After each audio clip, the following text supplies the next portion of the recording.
Ora bem, hoje vamos falar da vingança de nosso Deus. Se vocês sabiam que Deus é vingativo, sabiam disso? Há muita gente que diz, não, Deus é amor. Deus está sempre pronto, braços abertos para receber toda a gente, perdoa toda a gente, não faz mal a ninguém, Ele só quer o bem do mundo inteiro.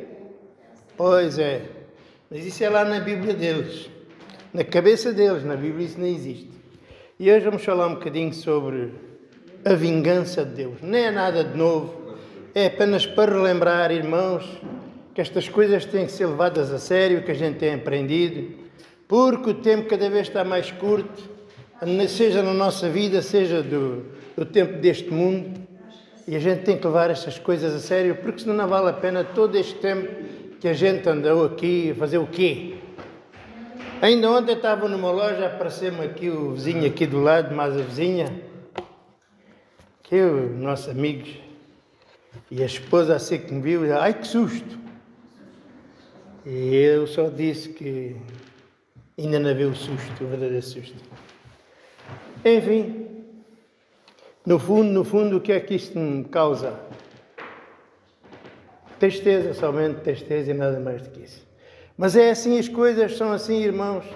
As pessoas, quando não levam as coisas de Deus a sério, é como aquilo que aconteceu em Espanha. Aconteceu e está acontecendo. As pessoas, quando está tudo bem, ninguém se lembra de nada, odeiam-se uns aos outros, pisam-se uns aos outros, né? E depois acontecem estas desgraças, já vê muita gente a ajudar uns aos outros, que é para serem vistos e elogiados, e fazem bem, né? Ajudam alguém. Mas a humanidade é mesmo assim, mas a gente não somos assim. Diga aí para ser humano, nós não somos assim. Nós somos diferentes. Porque se a gente não somos diferentes, não vale a pena sermos a Igreja de Deus, né? A Igreja de Deus é completamente o oposto do pensamento do mundo, do sentido deste mundo. E exatamente por causa disso é que Deus é um Deus que se vinga. Irmãos, se Deus fosse um Deus que não castigava o pecador e o pecado, então que Deus é esse? Para que é que a gente sofre tanto por causa da fé e por no fim o ímpio tem as mesmas regalias que a gente tem?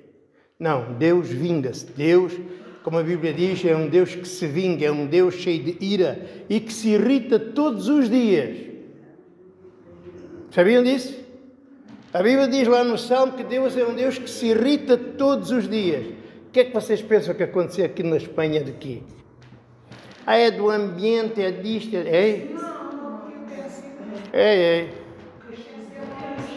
Deus é que mata, Deus é que dá vida, Deus é que faz todas as coisas. As coisas não acontecem por acaso. O mundo e o universo não está desgovernado. Há alguém que governa tudo, assim como governa a nossa vida. Há um Deus que governa a vida de uma formiga. Há um Deus que tem cuidado de um inseto invisível aos nossos olhos, quanto mais de tudo aquilo que Ele criou. Deus não está dormindo.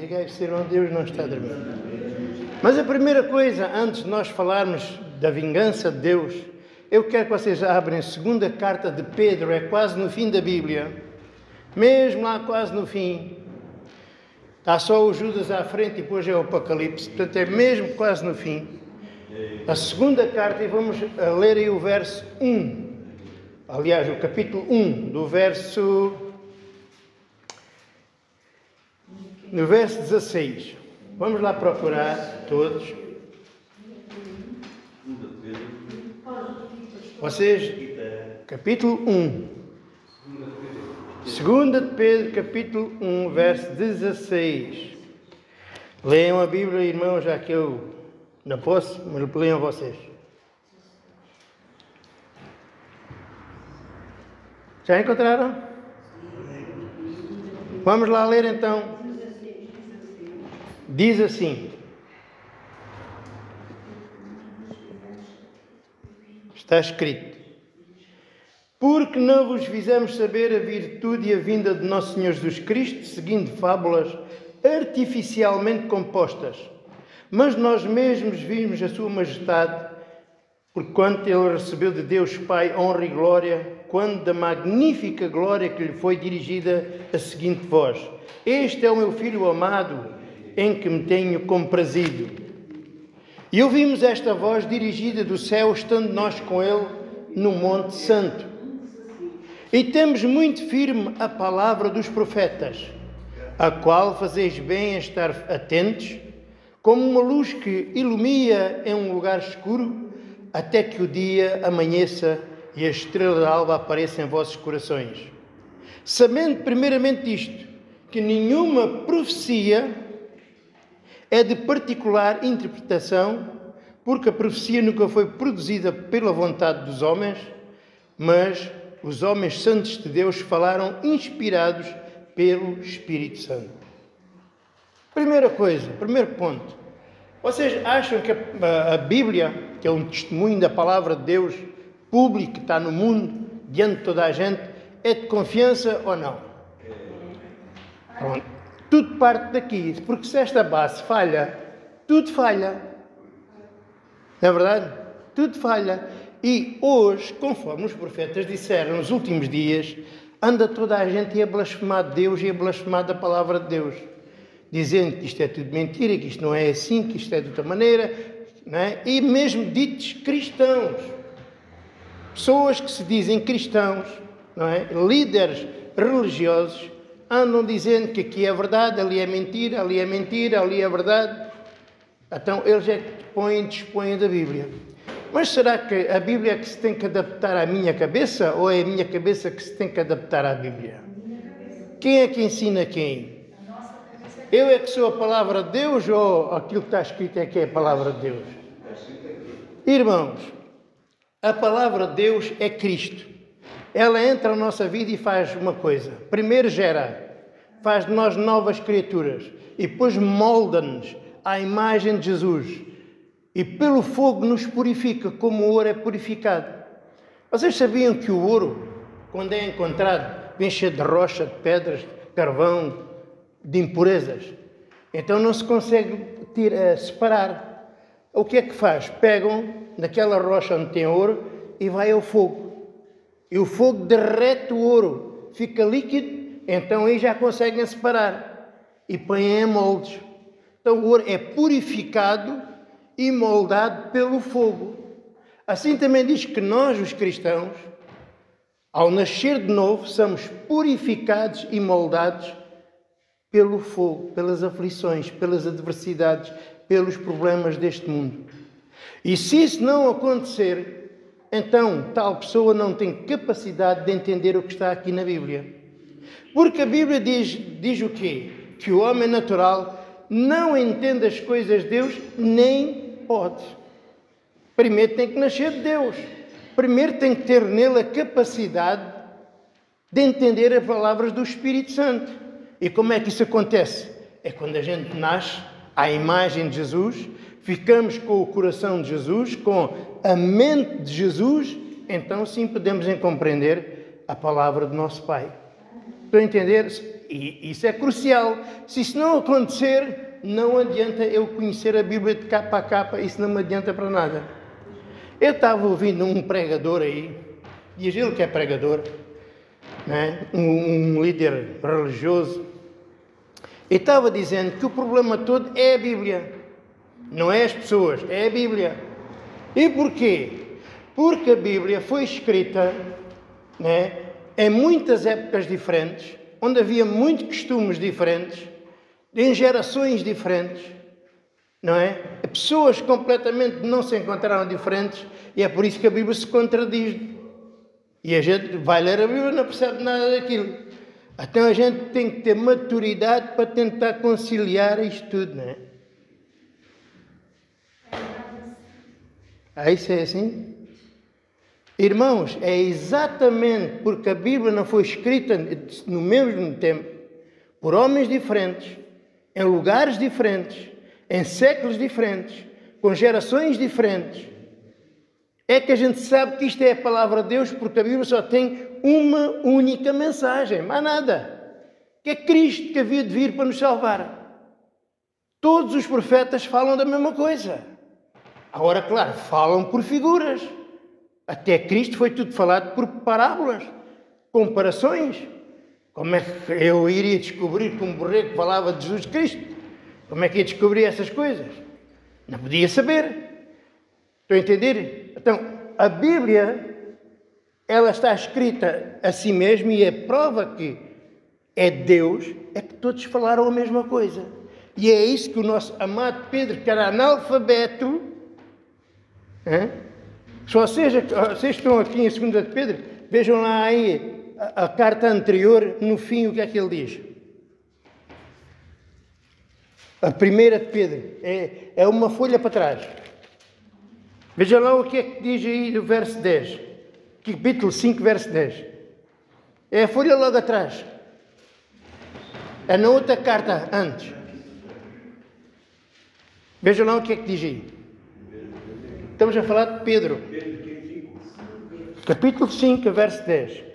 É a primeira logo. É logo atrás. Ele diz assim, vejam só. E o Deus de toda a graça que em Cristo Jesus vos chamou à sua eterna glória, depois de haverdes padecido um pouco, Ele mesmo vos aperfeiçoará, confirmará, fortificará e fortalecerá. A Ele seja a glória, o poder para todo o sempre. Amém. Por Silvano, veja bem o que diz o verso 12. Por Silvano, vosso fiel irmão, como cuido, escrevi abreviadamente, exortando, testificando que esta é a verdadeira graça de Deus, na qual estáis firmes. Até ele escreveu, ele é que escreveu? Não, ele escreveu por Silvano, que era um discípulo que andava com ele. Ele, como não sabia escrever, o Silvano é que escrevia. Ele até escreveu algumas cartas de Paulo, porque Paulo sofria muito nos olhos. Aparecido a mim.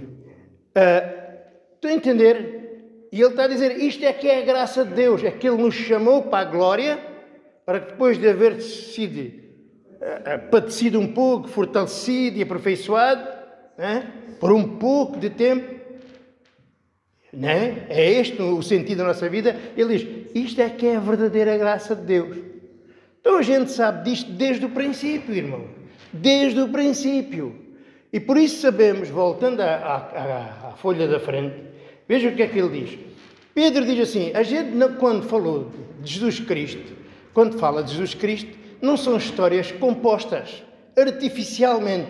Vamos lá ver aqui, inventar aqui uma história, por exemplo, assim como a Senhora de Fátima, ou como o Maomé, ou como... Não, a gente não fala... ele diz, eu mesmo, nós, os apóstolos, vimos a sua glória no Monte Santo. A gente viu e ouviu aquela voz. Este é o meu filho. Ele dá testemunho disso. Ele viu Jesus Cristo crucificado, mas viu Jesus Cristo ressuscitado. Ele andou com ele. Não são umas testemunhas qualquer. Mas ele, apesar disso, sabe o que é que ele diz? Ele diz uma coisa importantíssima. Veja o que é que ele diz. Verso 19. Veja lá o que é que diz verso 19. E temos muito firme a palavra dos profetas, a qual bem fazeis estar atentos, como uma luz que ilumina um lugar escuro. Então ele está a dizer o quê? Que tudo o que ele viu, tudo o que eles viram, está escrito onde? Nos profetas. Todos os profetas testificaram disto. Até qual é o problema? É a Bíblia? Até qual é o problema, irmão? O problema é que eles não podem, o mundo não pode entender as coisas de Deus. Para nós isto é tão simples. Para nós isto é tão fácil. E a gente vê estas coisas acontecer na nossa vida e à nossa volta. Ainda ontem estava falando com alguém, cá há 7, 8 anos, 5, 6, 7, 8 anos, que eu falo para pessoas fora do país e com certas pessoas para redes sociais, e que diziam no princípio que acreditavam muito na Igreja dos Eleitos e gostavam muito de vir aqui à Igreja dos Eleitos. Era o sonho da vida deles, que nos amavam muito, gostavam muito de nós, e o pastor Vítor, o pastor Carlos, e a Igreja de Deus, e tudo aquilo. Os anos foram-se passando, sabe o que é que acontece? Hoje, se calhar contam-se por os dedos aqueles que ainda falam connosco. E pior ainda, venha a saber o quê? Que uns voltaram para o catolicismo, outros voltaram para os evangélicos, outros não creem nada, são desigrejados, outros para o espiritismo, outros sei lá para onde. e estão uns quantos. Isto, para mim, pessoalmente, é frustrante. É frustrante, é doloroso, é triste. Não é? É como vocês estão aqui. Agora, de repente, um de vocês vai-se embora. Para que é que a gente anda perdendo tempo uns com os outros? Gastando energia para quê? Dando dinheiro para a oferta, para ajudar a igreja, para quê? Se a pessoa não crê, não crê. Eu não critico quem não crê, não crê, não crê. O problema dele, eu falo da palavra de Deus. Quem crê, crê. Quem não crê, não crê. Mas que sejamos connosco, entre nós e todos, falamos, honestos, verdadeiros. Olha, pastor, eu até gosto de si, mas eu não acredito nada naquilo que você diz. Ok. A gente não pode obrigar as pessoas a acreditar. Mas sejamos honestos, não devemos dizer que acreditamos quando não acreditamos. Para quê? Você só está acumulando, sabe o quê? A ira de Deus na sua vida. Não faça isso. Não faça uma coisa dessas. Temos que ser honestos. Ou a gente acredita, ou a gente não acredita. E o meu dever é defender a verdade do Evangelho.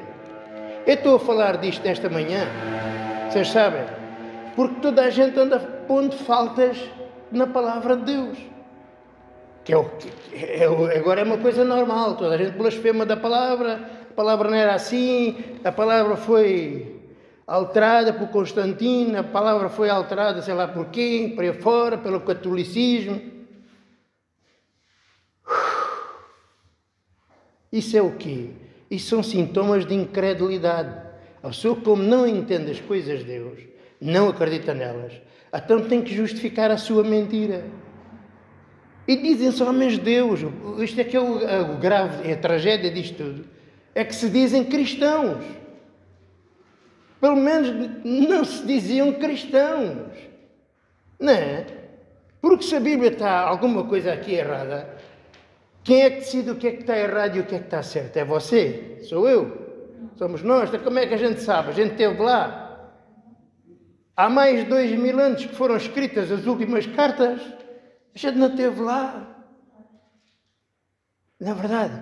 E como é que nós sabemos que a Bíblia é realmente um testemunho fiel da palavra de Deus? É pelo aquilo que Deus nos mostrou e nos revelou, que tem só uma mensagem: a graça de Deus. É a vinda de nosso Senhor Jesus Cristo que nos deveria de resgatar do pecado e fazer de nós novas criaturas. Isto está mostrado desde o Jardim Éden. Desde o Jardim Éden. Só que ninguém vê, ninguém pode ver. Né? Mas pelo menos o que é que se pede aqui? O que é que eu peço na igreja? O que é que eu peço às pessoas que falam de Cristo? Sejamos honestos. Para que a gente andar a cultivar contendas, ódios, maus sentimentos dentro de nós para um dia a gente guerrear uns com os outros? Para quê? A vida é tão curta, as coisas, o tempo passa-se tão depressa. Olha, mais uma vez digo, olha aquelas de Espanha, pronto. Quantos arrogantes agora de repente não têm nada? Valeu a pena? Quantos que não obtiveram riqueza à custa de pisar os outros, enganar os outros e agora ficaram sem nada? Valeu a pena? A vida é isto, irmãos. De repente tem e de repente Deus tira. Deus dá, Deus tira. Não é?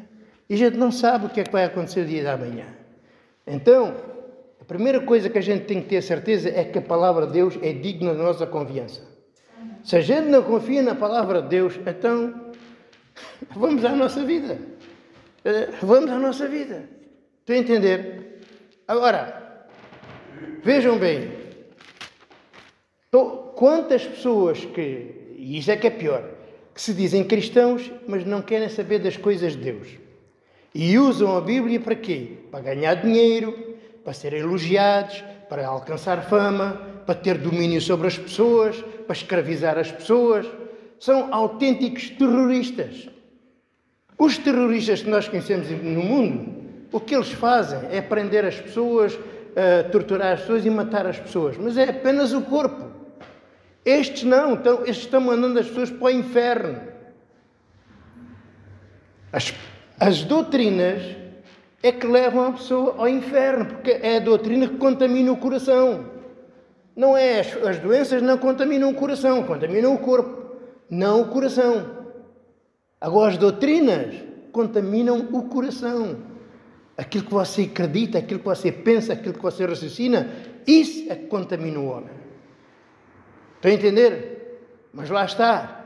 Vê em Deus, vê Cristo Jesus, Ele destruiu as obras do diabo no nosso coração.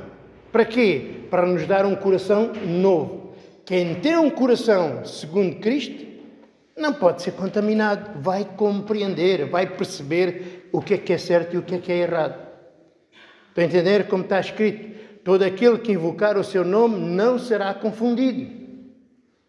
Não será confundido. Você, ao fim destes anos todos, que tem ouvido a graça de Deus, está confuso acerca da graça? Não.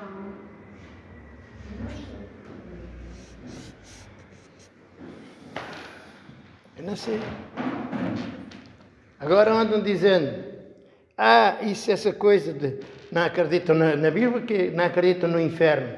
Deus, não existe inferno nenhum, que Deus é bom, que Deus é amor. Irmãos, pensem, vamos lá pensar humanamente. Imagine você aqui nesta terra, você é uma pessoa que tem filhos, tem amigos, tem família, e vem alguém, pega numa pistola, mata-lhe a família, mata-lhe os filhos, destrói tudo o que eles têm, e você, sendo uma pessoa poderosa, tendo poder para fazer justiça, você vai ficar assim? Não vai fazer nada? Não vai fazer nada? Hoje, olha, morreram meus filhos, morreram, não vai fazer nada? Até uma cadela, quando faz mal aos filhos, ela se joga. Quanto mais um pai. Até Deus não tem esse direito? Tem perseguido o povo de Deus desde o princípio dos tempos. Tem torturado, tem enganado, tem feito coisas terríveis, tem morto gerações inteiras. E Deus parece que não faz nada. Braços cruzados. Não é? Parece que ficam impunes. Mataram Jesus, parecia, nada aconteceu. Mataram os apóstolos, nada aconteceu. Parece que não, né? A gente vai ao Romanos 11, por causa da fé, é só desgraça, está desgraça sobre os homens de Deus. E parece que Deus não faz nada. Parece. No entanto, Ele dá provas da sua ira desde o princípio dos tempos. Lembra-se o que é que aconteceu no tempo de Noé? Noé avisou, Deus vai destruir este mundo. Riram-se dele. O problema é que aquilo levou muito tempo, foi 120 anos, desde o aviso até que choveu. Então gozavam com Noé. Vai chover, Noé? Então onde é que está? E o desgraçado Noé com maus filhos ali a carregar ali os troncos para construir a arca. 120 anos. Trabalho pesado. Né? E ser gozado por toda a gente. Só que com Deus não se brinca. As pessoas brincam, mas não deviam brincar. E sabe o que aconteceu? Houve um dia que Deus disse, Noé, pega na tua família e entra para dentro da arca e fecha a porta. Aliás, Deus já fechou a porta. E a seguir, a gente só conhece a história, vê um dilúvio, mas um dilúvio. E matou toda a humanidade, destruiu-la. E Jesus disse, assim como foi nos dias de Noé, assim será na vinda do Filho do Homem. As pessoas brincam. Temos montes de exemplos da ira de Deus. Lembra-se de Sodoma e Gomorra? Essa é outra. Ouvi esse tal líder religioso também dizer que o grande pecado de Sodoma e Gomorra não foi a imoralidade. O grande pecado foi eles não hospedar os anjos, não darem casa. Eu até fico... Eu ouvi 2 ou 3 vezes, que será que estou a ouvir bem? E estava a ouvir bem. Porquê? Porque este homem que se diz cristão aceita tudo. Todo tipo de imoralidade, não há problema. Estamos na graça de Deus. Agora, irmãos, isso é verdade? Isso é verdade? Se vocês lerem capítulo 13, no verso 13 de Gênesis, diz a Bíblia que Sodoma e Gomorra era uma cidade muito pecadora, que o seu pecado tinha chegado ao céu, não é? E eram homens muito maus e pecadores contra o Senhor. E Deus intentou ir lá àquela cidade para destruí-la. E Abraão até tentou dissuadir Deus: oh Senhor, se houver lá justos, vais matar os justos também. E Deus disse: se houver lá justos, não vou destruir a cidade. Conclusão: havia lá justos? Não havia, só havia lá o Ló. Mas ninguém. Quando os anjos chegaram lá, sabe o que aconteceu? O Ló queria hospedar os anjos. Entra para a minha casa. E os anjos disseram: não, a gente fica aqui. A gente fica na rua esta noite, porque amanhã temos que sair apressadamente. Mas o Ló insistiu que os anjos acederam e entraram lá para casa. Eles fizeram lá comida, os anjos fizeram que comiam e por aí fora. Só que a população de Sodoma e Gomorra, é claro, é por isso que eles esperaram, souberam do assunto e vieram ter à casa de Ló. E dizia: dá-nos esses homens, queremos conhecer esses homens. E sabe o que é que Ló dizia? Vocês não façam isso. Eu dou-vos as minhas 2 filhas. Tenham relações sexuais com elas, não com estes homens. E eles que não. E por fim, a Bíblia nos ensina o quê? Que os anjos pôs toda a gente cego, que eles não sabiam para onde é que haviam de ir. Não foi porque o pecado de Sodoma não era imoralidade? Era o quê? Era o quê, irmãos?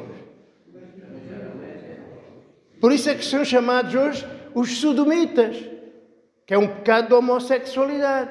Se vocês verem aqui em Judas, que é à frente, diz que Sodoma e Gomorra eram pessoas que se entregaram à fornicação.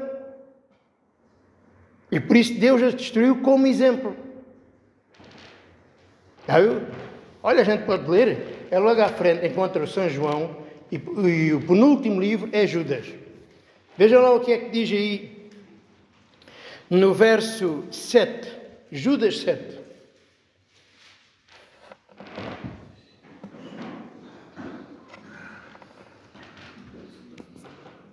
O que é que diz aí? Assim como Sodoma e Gomorra e as cidades circunvizinhas, que havendo-se entregue à fornicação como aqueles, e ida após outra carne, foram postos, por exemplo, sofrendo a pena do fogo eterno. Estão a ver? Isto são exemplos da ira de Deus. Porque qual era a maldade e o pecado de Sodoma e Gomorra? Era a imoralidade. Estão a entender, irmãos? Mas este homem dizia que não. Foi porque eles não hospedaram os anjos. Mas os hospedados já eles estavam. Eles já estavam na casa de Ló. Aliás, eles queriam também hospedá-los. Venham para a nossa casa, né? Vejam, irmãos, e estes homens andam aí distorcendo o Evangelho de Deus. Estes são os verdadeiros inimigos de Deus. Que com cara, parece que têm a cara de cristãos, falam em nome de Cristo, falam em nome de Deus, falam do Evangelho e andam contaminando casas inteiras com estas mentiras. Mas vocês já não estão em trevas. Vocês estão já na luz, já conhecem estas coisas. E sabem que a palavra de Deus é que conta. Vocês só estão aqui porque acreditam na palavra de Deus. Vocês não estão aqui por causa da boa figura, da beleza do pastor Vítor ou da minha beleza. Estão aqui porque acreditam na palavra de Deus. É isso que vos move para vós. Isto é que é a vossa vida, a vossa salvação, a vossa riqueza, a vossa glória. Porque se não for assim, estão enganados todos, não vale a pena estarem aqui. Percebem? A nossa firmeza é a fé em Jesus Cristo. E irmãos, a gente vê isto todos os dias acontecer. Eu pergunto-me como é que uma pessoa que andou a ouvir 3, 4, 5 anos acerca da verdade do Evangelho se converte outra vez ao catolicismo. Como é que isto é possível? Como é que uma pessoa que conheceu a verdade do Evangelho se entrega ao espiritismo? Vai pedir socorro aos mortos? Como é que é possível? Vocês... E às vezes pessoas que são nossas amigas, pessoas que a gente gosta. Não é isto doloroso? É doloroso. Mas este homem, quando falava acerca disto, porque ele fala mal de toda a gente, fala mal de todas as igrejas, só ele é que tem razão. Então, quando uma pessoa diz que a palavra de Deus não é digna de confiança, aquilo que está escrito, mas cada um é que tem que ver lá e amadurecer na cabeça para saber como conciliar as coisas, isso já diz tudo, não é? O apóstolo Pedro, que era analfabeto, ele diz: as profecias não são de particular interpretação. Não é eu que sou mais esperto e que consigo interpretar. Não.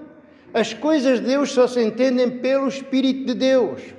Se Ele não nos revelar as coisas de Deus, a gente nunca vai entender as coisas de Deus. Porque o homem natural, intelectualmente, não pode entender estas coisas. Não é? E a gente vê esta verdade o quê? A gente vê esta verdade acontecer na nossa vida quando a gente vê que há pessoas que até corrompem aquilo que é intelectual, aquilo que é racional.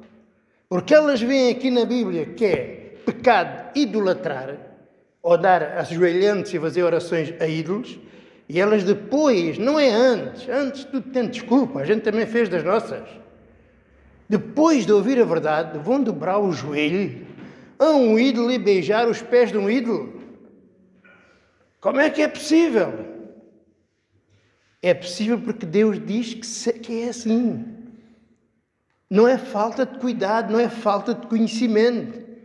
É o próprio Deus que endurece os corações de tal maneira que a pessoa já não raciocina mais. Porquê? Porque não acredita que a palavra é verdade. Eles não acreditam. A questão é sempre a mesma. A base, quando a base está errada, tudo o que é edificado sobre aquela base está tudo errado. Porque começa mal. É como fazer uma parede, não é? Em cima de um monte de areia e vai sempre fazendo uma parede ao comprido. Não faz um canto nem nada, vai sempre ao comprido. O que é que vai acontecer à parede? O que é que vai acontecer? Vai chegar a um ponto que vai ser só de fazer assim. Pum, a parede cai. Porquê? Porque a base não tem base. Está em cima da areia. Quanto mais comprida é, pior é. Assim são essas pessoas. A fé deles está na areia. Porque a palavra de Deus está sempre sujeita ao entendimento deles. Nunca é certo aquilo que está escrito. Percebe, irmãos? E quando é assim, irmãos, quando é pessoas que já conheceram a verdade, não vale a pena insistir. Não vale a pena insistir. A Bíblia diz, sabe o que é que a Bíblia diz? Não repreendas o tolo, porque senão ele vai-te odiar. Repreende, sabe quem? O humilde, o sábio. Esse vai-te dizer obrigado. Sabe quem é o tolo? É aquele que diz que acreditava em Jesus e agora volta para trás. Não vale a pena você perder tempo com essa pessoa. Não se deve repreender aqueles que trocaram Jesus. Tem a entender?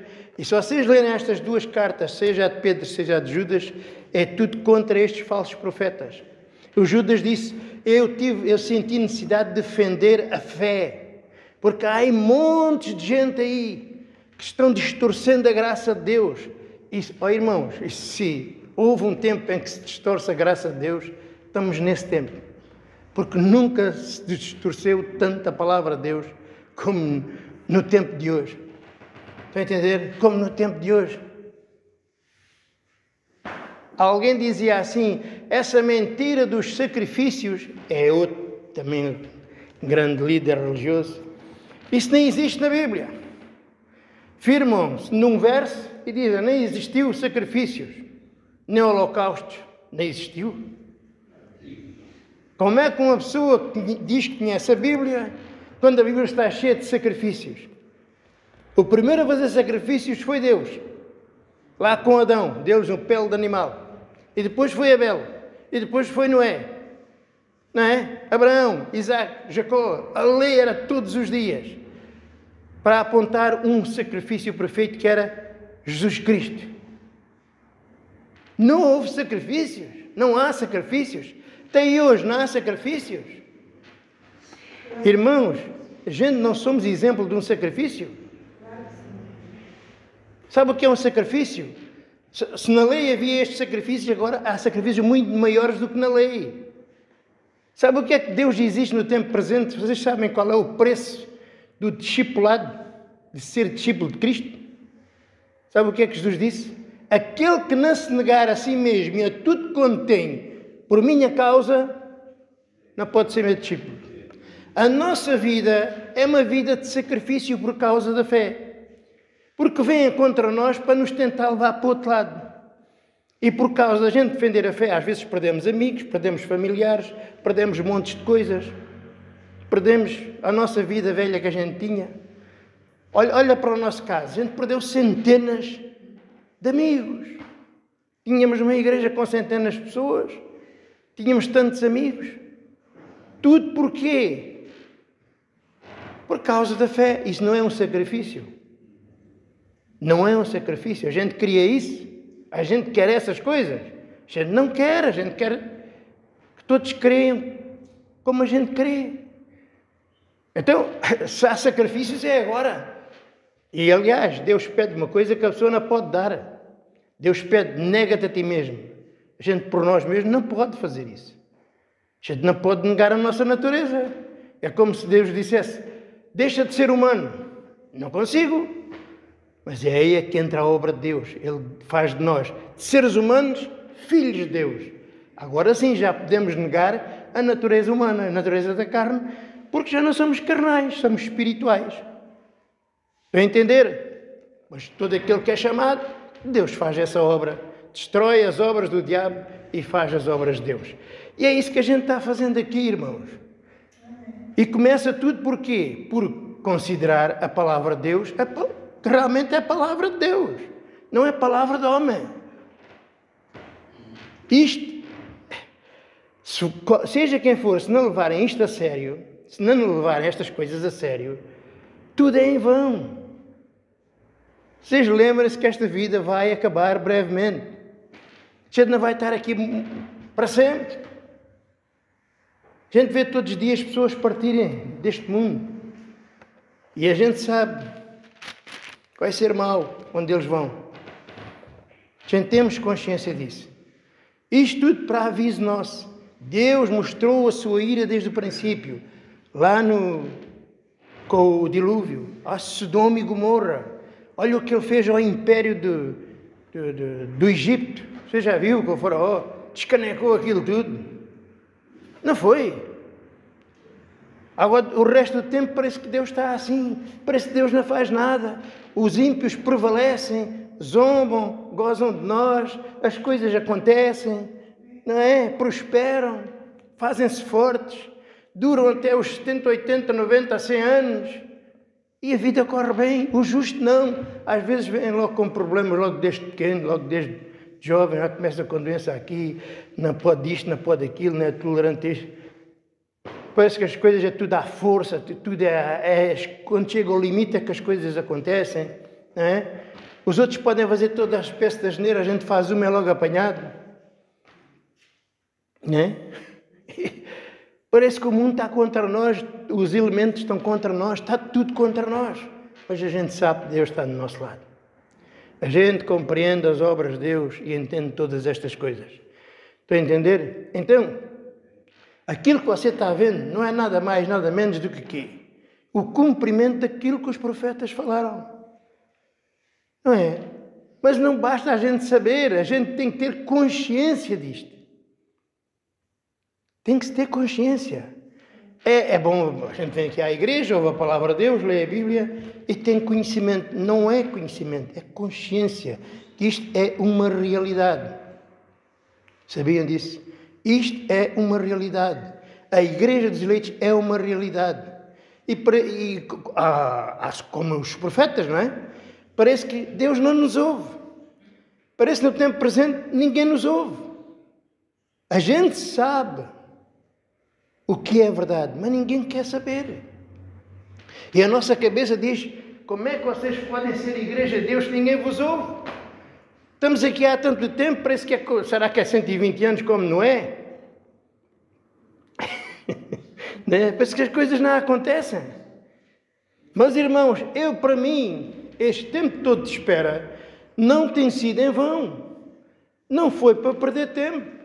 Porque a gente aprendeu tanta coisa, que hoje é impossível ser enganado. É impossível. Enquanto a gente vê outras pessoas do nosso tempo, já tiveram nesta igreja, na outra igreja, já correram as igrejas quase todas e nunca conseguem estar sossegados. Porque não somos nós que procuramos a verdade. A verdade é que vem à nossa vida e nos escolhe para Ele. E se isso não acontecer, não adianta. Amém? Irmãos, tudo isto são exemplos da vingança de Deus. Tudo isto. E as pessoas que não creem em Jesus, nem querem saber do Evangelho, elas vão ser vítimas da vingança de Deus. Mas há umas pessoas em particular que Deus detesta. Deus detesta o mundo inteiro, que está morto. Mas há umas pessoas em particular que Deus detesta. Vejam comigo em Hebreus capítulo 10. Hebreus capítulo 10. 10? Sim.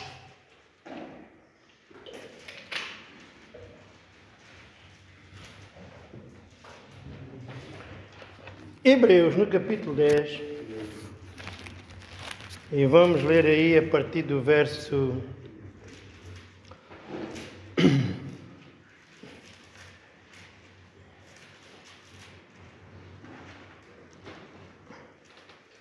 22. Capítulo 10. É logo a seguir ao capítulo 9.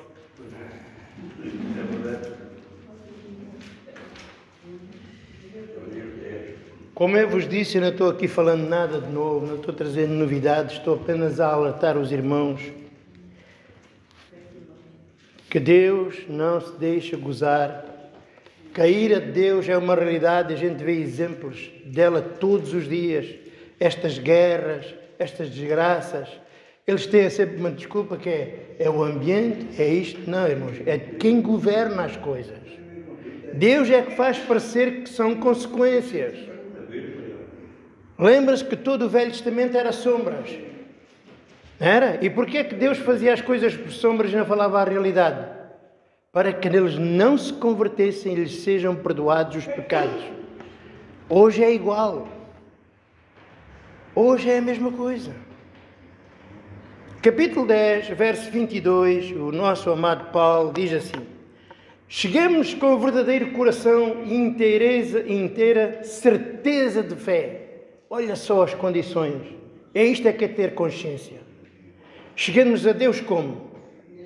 Com honestidade, com verdade, um coração verdadeiro. Não é? Com inteira certeza de fé, não é duvidando. Vamos lá ver, deixa lá escutar o meu coração. Eu acredito nisto ou não? Eu tenho que ser honesto primeiramente comigo e depois para com Deus. Eu tenho que saber se isto é verdade ou não. Estão a entender? E é isso em que Deus aceita. Veja, tendo os corações purificados da má consciência. A má consciência é o quê? O que é a má consciência? É de tudo aquilo que se levanta contra a fé. Olha, por exemplo, a ciência. É uma delas. Uma das maiores. Estou falando da ciência que se opõe à fé. Atenção. E de toda a religião que se opõe à verdade. Que tem cara de verdade. E diz mais. Vejam só o que é que diz. E o corpo lavado com água limpa. Como é que o corpo é lavado com água limpa? A água é a palavra, com pureza da verdade, vivendo na justiça de Deus, pela fé. Retenhamos firmes a confissão da nossa esperança. A gente tem que ter, na nossa língua é o quê? Eu creio, a minha esperança está em Deus. Mais. Porque fiel é o que prometeu. A gente tem que acreditar que Ele é fiel, irmãos. Não é que aqui é verdade, ali já não é verdade, a outra ali já não sei bem, isto era conforme os costumes, isto era conforme o ambiente naquela altura, que estava no tempo de guerra. A palavra de Deus não está condicionada pelos acontecimentos nem vontade do homem. A palavra de Deus foi falada, o autor disto é Deus. A palavra é de Deus, não é do homem. E veja o que é que diz mais. Porque fiel é o que prometeu, considerando-nos uns aos outros para nos estimularmos ao amor e às boas obras. O que é que ele diz para fazer?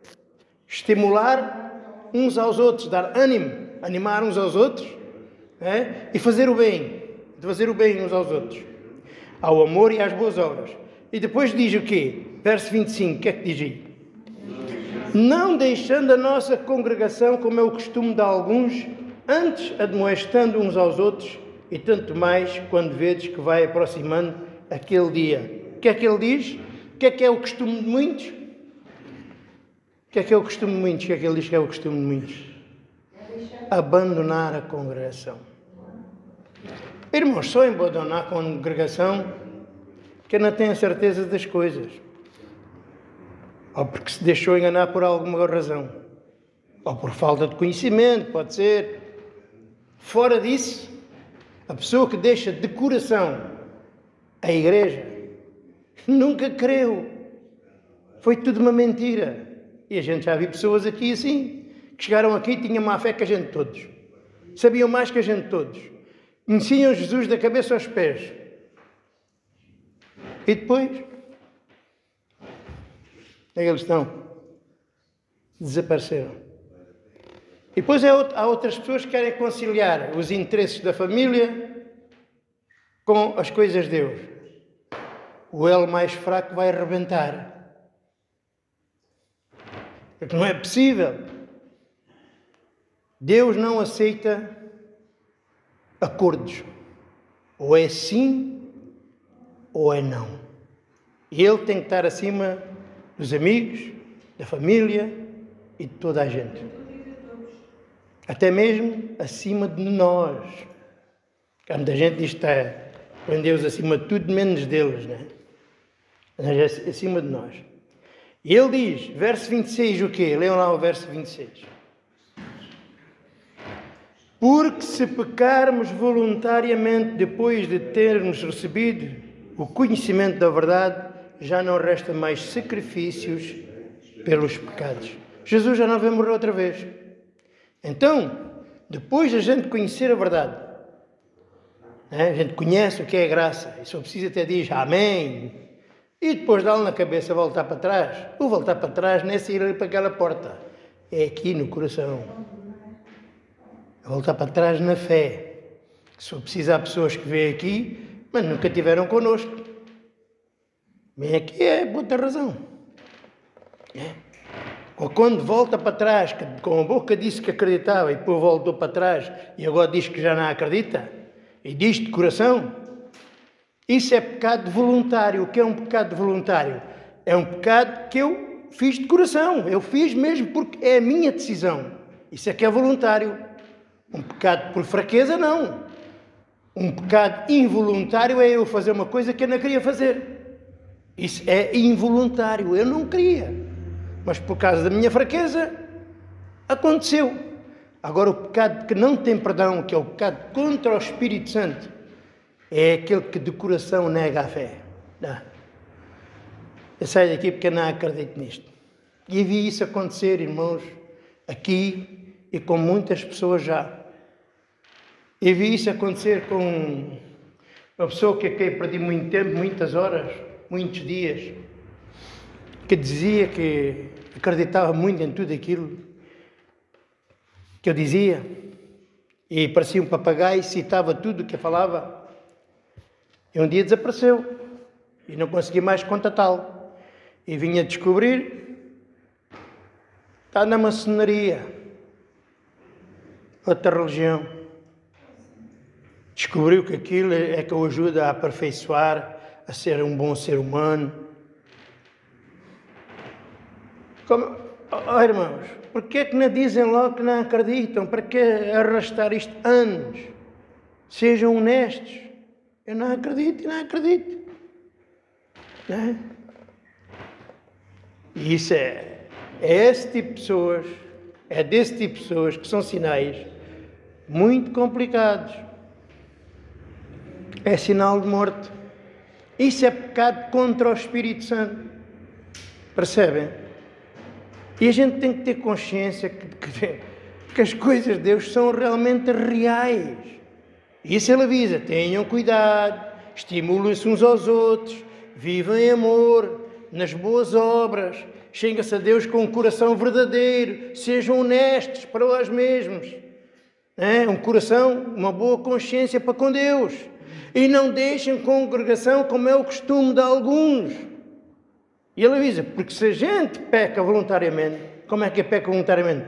Larga da igreja de coração, larga a reunião, já não me congrego, de coração. O que é que ele diz a seguir? Não existe mais sacrifício. Não há segunda chance. Acabou. Acabou. E sabe o que é que diz a seguir? Vejam o que é que diz a seguir. Ele diz assim, já não resta mais sacrifício pelos pecados, uma certa expectação horrível de juízo e ardor de fogo que há de devorar os adversários. Estão a ver o juízo de Deus? Estão a ver que Deus vai se vingar? Há uma expectação, a pessoa agora, o que lhe espera agora dessa pessoa é o fogo eterno. E ele vai dar um exemplo da lei. Vejam o que é que ele diz da lei. Verso 28. Quebrando alguém a lei de Moisés, morre sem misericórdia. A lei de Moisés era terrível. A lei de Moisés era mesmo terrível. Se houvesse lá uma pessoa que praticasse idolatria, era imediatamente morto. Imediatamente, se fosse apanhado em flagrante. Sabiam disso? Se uma pessoa fosse apanhada a fazer obras no dia de sábado, era imediatamente morta. Se alguém fosse apanhado a invocar o nome de Deus em vão com mentira, para desviar o povo da verdade, era morta. Sabiam disso? O filho que não queria dar ouvidos ao pai e à mãe, era morto. Quem matasse, era morto. Quem adulterasse, era morto. Então, a lei dava morte, só que dava morte física, nada mais do que isso. Mas agora com Cristo as coisas são diferentes. A pessoa mata, a pessoa rouba, a pessoa adultera e não lhe acontece nada. Não, pois não. Todos os dias a gente ouve desgraças no telejornal. Este uma facada naquele, aquele matou aquele deu tiro. Essas pessoas não lhe acontece nada, vão presas, se tiver sorte uns tempos voltam cá para fora e é preciso que não tenha dinheiro a montes, senão às vezes nem preso vai. Mas não lhe acontece nada fisicamente. Mas espiritualmente, será que não vai acontecer nada? O problema é que o juízo de Deus é para aquele dia. E então a pessoa sente-se segura. Faz o mal, não acontece nada. Sente-se imune, sente-se impune, né? Sente-se acima da lei. Essa impunidade só lhe dá a força para fazer ainda mais. Né? Assim foi com a outra igreja que a gente andou. Eles sentem-se seguros. Porque a gente não cresce. Eles continuam com a mesma doutrina. Continuam ali. As coisas que aparentemente estão a correr bem. Parece que Deus está dormindo. Eles pensam, parece que Deus está do lado deles. Parece, irmãos, a partir do dia em que assumiram que a doutrina da graça era a doutrina de Deus em 97, e durante o ano 97 se falou sobre a doutrina da graça, em que toda a gente diz que acreditava na doutrina da graça e voltaram para trás na doutrina da graça. Eu não queria estar no lugar deles. Você quer? Olha que aquela igreja é mais bonita. Aquela igreja é maior. Ela há boa música. Quer voltar para lá? Há pessoas que foram para lá. Voltaram para lá e que estiveram aqui. E parece que está tudo bem. sentem-se em segurança e por isso continuam a falar aquilo que não devem. Sabiam? Ainda há pouco tempo, tive curiosidade de uma olhadinha lá, eles têm um site, escrevem lá e têm vídeos, não sei o quê, estive lá a ouvir só 5 minutos, eu joguei a mão à cabeça. Ao fim de tantos anos, há pessoas, hereges, família, enviada por Satanás, que fala mal do nosso irmão Tiago.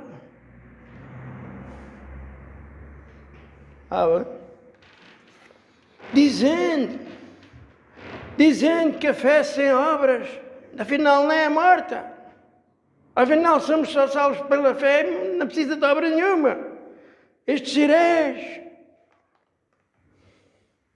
Aquilo foi 3 minutos, não sei se chegou. E por acaso tinha lugar lá para responder, mas não fiz nada. Não há necessidade, que eu não tenho ódios contra eles, pelo contrário, tenho a pena porque não era isso que eu queria. Não era isso que nenhum de nós queria. Está a entender? Mas, irmãos, eu estou-vos a falar isto porquê? Porque Deus vai nos vingar de tudo o que nos fizeram. Deus vai vingar todas as gerações dos santos, desde o princípio até ao fim. Sabiam disso? Deus vai nos vingar. E vejam, vamos continuar a ler. Quebrando a lei de Moisés, morre sem misericórdia só pela palavra de 2 ou 3 testemunhas. Vejam só. Agora repara o que é que diz assim. De quanto maior castigo cuidai vós, será julgado merecedor aquele que pisar o Filho de Deus e tiver por profano o sangue da aliança com o que foi santificado e fizer agravo ao Espírito da graça. Vejam bem, ele está a fazer uma comparação. Se na lei eram mortos só por causa de transgressão de um mandamento da lei, imaginem agora aqueles que agora estão na graça e que ele começa a pisar o Filho de Deus. Como é que você sabe como é que você pisa o Filho de Deus? Começa por ir embora, não se congregar. É quando você despreza a graça de Deus, você está pisando o Filho de Deus. A gente diz, é pela graça, sem as obras. Essa graça não presta. Essa graça é de Satanás. Você está pisando o Filho de Deus. Ele é a graça de Deus. Ele é a oferta de Deus. Ele veio pagar a nossa dívida. Não, foi Ele. Então eu sou salvo por minhas obras? Desde quando? E diz, vejam o que é que diz. Julgado de merecer aquele que pisar o Filho de Deus e tiver por profano o sangue da aliança. Irmãos, o sangue da aliança, como é que tem por profano? Há pessoas que falam mal da Santa Ceia. Isso tem o sangue da aliança por profano. Isso é Santa Ceia, isso não tem nada a ver com Cristo. Não tem. Sabe como é que você tem o sangue da aliança por profano? É juntando as obras à fé. É dizendo assim, fé sem obras é morta. A minha fé está no sangue de Jesus. Pela fé do sangue de Jesus, eu fui purificado para a vida eterna. E você diz assim, fé em Jesus, sem as minhas obras é morta, não vale nada. Você está a dizer que o que Cristo fez não vale nada. O sangue de Jesus não vale nada sem as suas obras. É assim. É isso que eles estão fazendo. Eles estão fazendo isso, irmãos. Estão dizendo que o sangue de Jesus pode ser profanado. Não basta, é profanado com as minhas obras, porque em si próprio não tem valor nenhum. E fizer agravo ao Espírito de quem? Como é que acaba? Fizer agravo ao Espírito. O que é que o Espírito vai falar de quê? Da graça. O Espírito vai ensinar o que é graça. E a pessoa, como é que faz agravo? Rejeita o que o Espírito diz. Qual graça, nem graça, né? Já viu? Então, Deus vai condenar o mundo todo, Ele vai se vingar de tudo aquilo que fizeram ao seu povo, desde o princípio até o fim. Mas há alguns que Deus tem um particular ódio. São aqueles que se congregaram, que disseram amém, e depois voltaram para trás e pisam o Filho de Deus, têm por profano o sangue da aliança e fazem agravo rejeitando o Espírito da graça. E agora repara o que ele continua. Veja o que é que diz a seguir. Leia aí o verso 30. Leia lá o que é que diz o verso 30. O que é que diz? Porque bem conhecemos aquele que diz: minha é a minha vingança e eu darei recompensa, diz o Senhor. E outra vez, o Senhor julgará o seu povo. Verso 31. Horrenda coisa é cair nas mãos do Deus vivo. Pastor, aqui esta passagem, isto não é para levar a sério. Deus é bom, Deus é misericordioso. Deus, ao longo dos séculos, tem mostrado a sua ira. Deus, todos os dias, mostra a sua ira. Montes de maneiras. Vocês pensam que quando alguém mata outra pessoa, é de autoria dele? Não. Deus é que mata, Deus é que dá vida, Deus é que faz todas as coisas. Tudo está predestinado dentro de um projeto de Deus. Tudo. Está a entender? Então, irmãos, e saibam de uma coisa. Naquele dia nós vamos ser julgados por Deus. Deus vai julgar a nossa causa e vai destruir os nossos inimigos. E uma coisa em particular. Vocês sabem, Deus vai julgar, sabe por meio de quem? Por meio da própria igreja. Nós vivemos no século XX e XXI. Na verdade, na maior parte de nós vamos julgar a nossa geração. Especialmente a partir do dia, desde 97, daqueles que nos ouviram e rejeitaram. Sabe quem é que vai ter com eles cara a cara? Somos nós. Gente é que vai julgar um por um. Assim como acontecia com o povo de Israel. Deus disse: vão vocês, eu dei-vos este povo, vão e matem toda a gente. Desde homem, velho, mulher, criança, animais, tudo. Já viu? Então, aguentem, aguardem, sejam pacientes, não desenvolvam mau sentimento contra ninguém. Pelo contrário, tenham dó, tenham pena, tenham misericórdia. Eles vão ter uma eternidade inteira para sofrer. Não precisa que a gente os faça sofrer. A gente vamos, pelo contrário, tentar fazer tudo o que estiver ao nosso alcance para levá-los à fé. No entanto, a gente sabe, Deus é que é o princípio e o fim de tudo, não é? E vamos fazer sabendo que tudo isto é para nosso aperfeiçoamento. Cá está à nossa espera um reino de glória, de verdade e de justiça.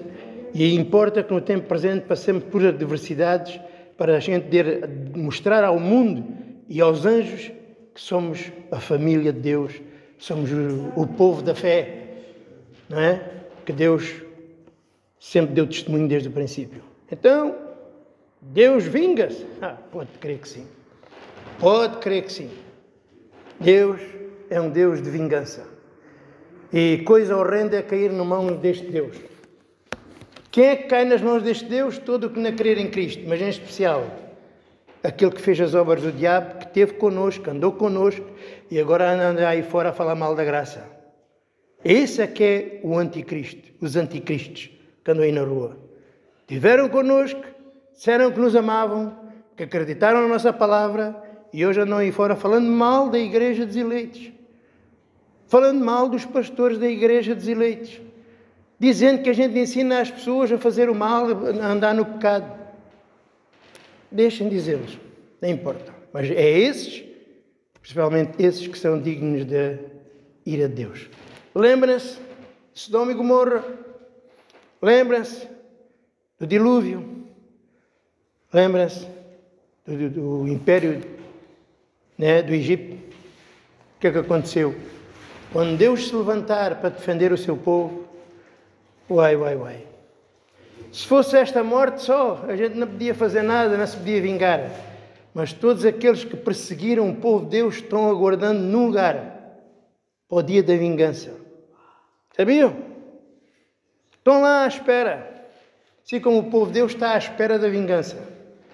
E diz que este juízo pertence a todos os santos. Todos. Lá no Salmo 47 está lá tudo escrito.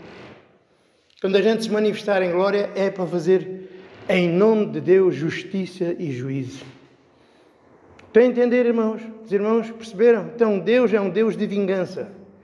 Deus não é um Deus tolinho. Eu amo toda a gente, tenho misericórdia de toda a gente, perdoo toda a gente, não quero mal de ninguém.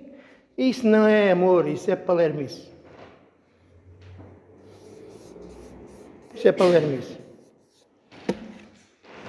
Amém? Os irmãos entenderam? Então diga aí ao seu irmão, Deus é um Deus de vingança.